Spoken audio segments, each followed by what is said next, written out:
Hi, it's Jennifer, and today I'm going to talk to you a little bit about diastasis recti. So diastasis recti is the separation or divide of the rectus abdominis, so in the front of the abdomen. It can happen during pregnancy, or any kind of intra-abdominal pressure can kind of force the contents here out. So it could be due to heavy weightlifting. So I'll show you, first I'm going to show you how you can control it or help prevent it, and then we'll work on some ways to exercise to also control it or prevent it from happening. So first, what I'm showing you is bad posture. You can see the separation of the ribs and the floor there. So I'm kind of pushing, again, I'm kind of forcing the abdomen up, and the ribs have kind of splayed apart here. So first, to control that, and you can do this lying or against a wall, if you just exhale, kind of let the ribs melt down into the floor. So again, here we're kind of creating that intra-abdominal pressure, and here we're correcting it. We're letting the ribs melt down. So the ribs are kind of doing this. They're separating and then they're knitting back together. So this is where we want to be. We want to have this abdominal control.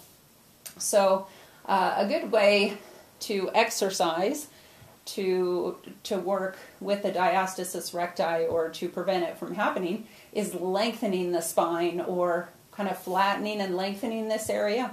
So if you take a breath in, prepare, exhale, again, just feel the ribs kind of melting down, feel the spine lengthening. So we're flattening, and we're just going into a pelvic tilt here, and then you can release or come back to neutral. So there's a little space, there's a natural curvature in your lumbar spine, and that's okay, but we just don't want the ribs to be popped or off the floor here. So again, let's take a breath in, so just feel it move into the ribs and upper back. So it's expanding out laterally.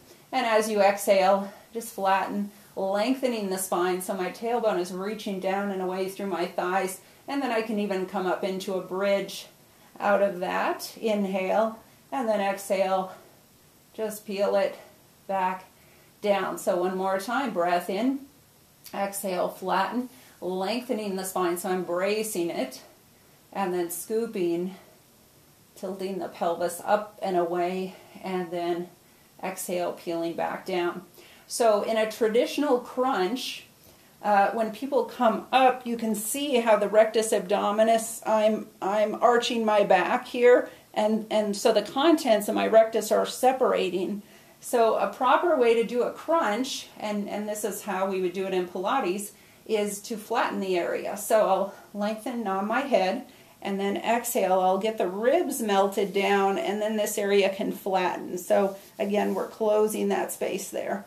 And again, inhale, exhale, again, lifting the chest, pressing the ribs down, so we get the transverse abdominals working, not the rectus abdominis bulging. And that's what creates that separation or that divide when we have that pressure in the abdomen. So again, this flattening, lengthening effect. And thanks for joining me today.